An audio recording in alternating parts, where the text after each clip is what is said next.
Hi, Clark-Shawnee families. Superintendent Brian Kuhn here with another edition of Get the Scoop with the Supe. Joined today with Mrs. Michelle Heims, our campus principal at Shawnee Middle School and High School. And in a turnabout, she's asked that we do the ice cream taste test first. So stay tuned. That's happening here in just a minute.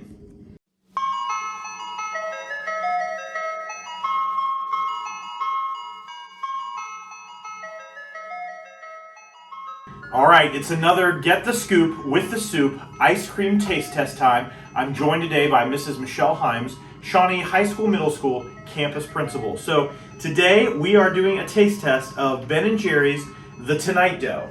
There's cookie dough, there's caramel, there's peanut butter cookie dough. It sounds really, really tasty. And I know based on your previous interview that peanut butter is one of your toppings. Mm-hmm. So this flavor was actually recommended to us by our good friend Kathy Reno. So Miss Kathy, we love you. This sounds really exciting and good. So we want to know we're thinking of you and we appreciate the suggestion. So you remember the rules, right? 1 to 10, score on the 10th, and you get a few bites and then give your rating. Okay. So we do have the option today. Would you like some whipped topping? All right. All right. While she's putting on, I'm going to take a couple bites. Oh, there we go. All right. Get a couple bites and then we'll get the score. So while you're eating, what is your favorite flavor ice cream in general? My favorite is Grater's.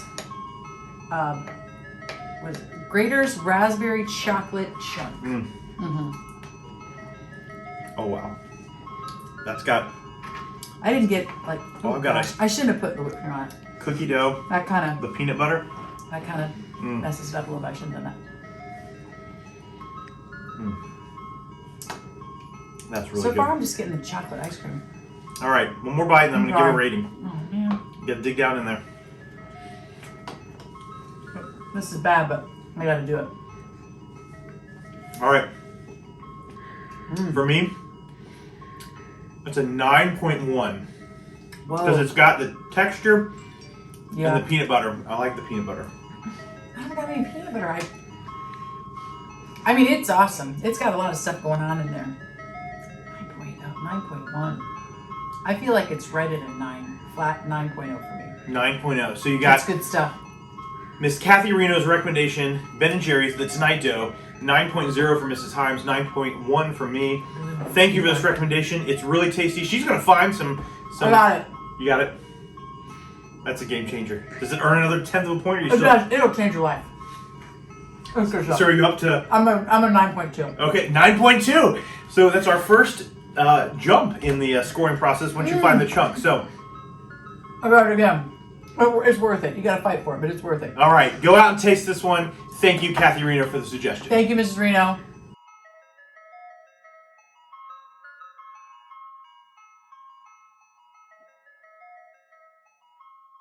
All right, I want to get to this week's information, which focuses in on lunch prices for the upcoming school year, as well as pay-to-participate prices.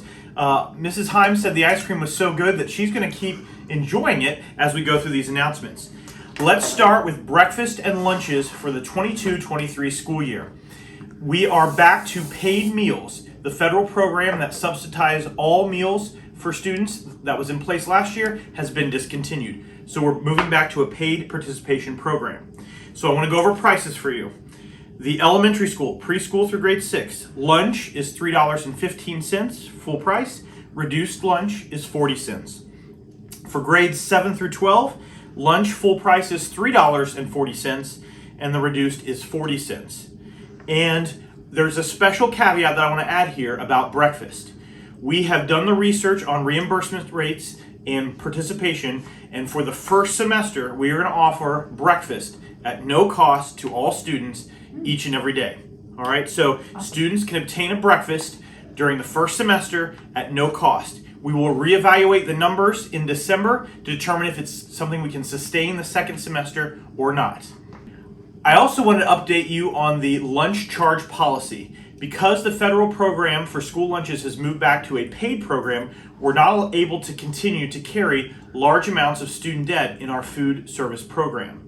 As such, we're taking all outstanding student lunch balances, transferring them from the student lunch accounts to the student fee accounts. So it will now appear as a student fee on your account. If it's not there yet, it will be within the next week, week and a half. That will start everybody with a clean slate on their lunch accounts. Students will not be able to charge more than $12 to their lunch account. That's 3 meals, 3 lunches. Once a student's balance is negative 12, a lunch cannot be charged.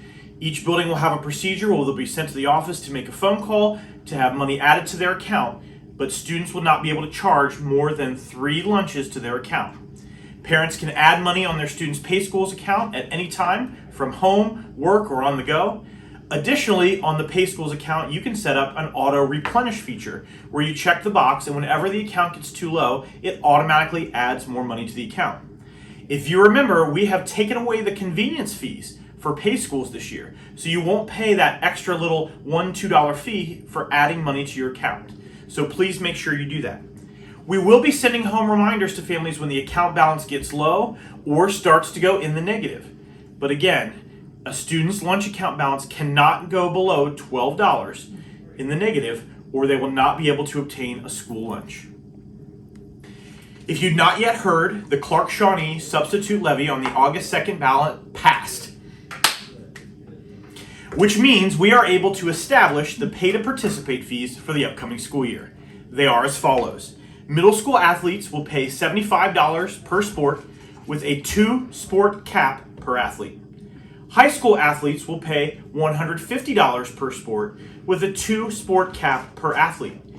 Because we know this is an increase for our families, we heard some feedback from our families, and we want to add a new element to this. The Board of Education approved a household cap, which means a single household for the upcoming school year will not pay more than $300 for its student athletes to participate in sports this year. So the reason for this, the household cap for the upcoming school year is not to exceed the cost of 2 high school sports. So if you have multiple high school or middle school athletes, please know that you will not exceed $300 as a household. And as another added benefit to the student athletic fee program, a student athlete who pays their pay to participate fees will receive a student activities pass for the school year. That pass for that named student is going to get them into all home athletic competitions except for CBC tournament games and OHSAA postseason activities. It's a great deal. It is. So when you pay that pay to participate fee, the named student athlete will be given a pass through their student email, and that'll be good for all home games, but not CBC tournament games or OHSAA postseason. Sweet.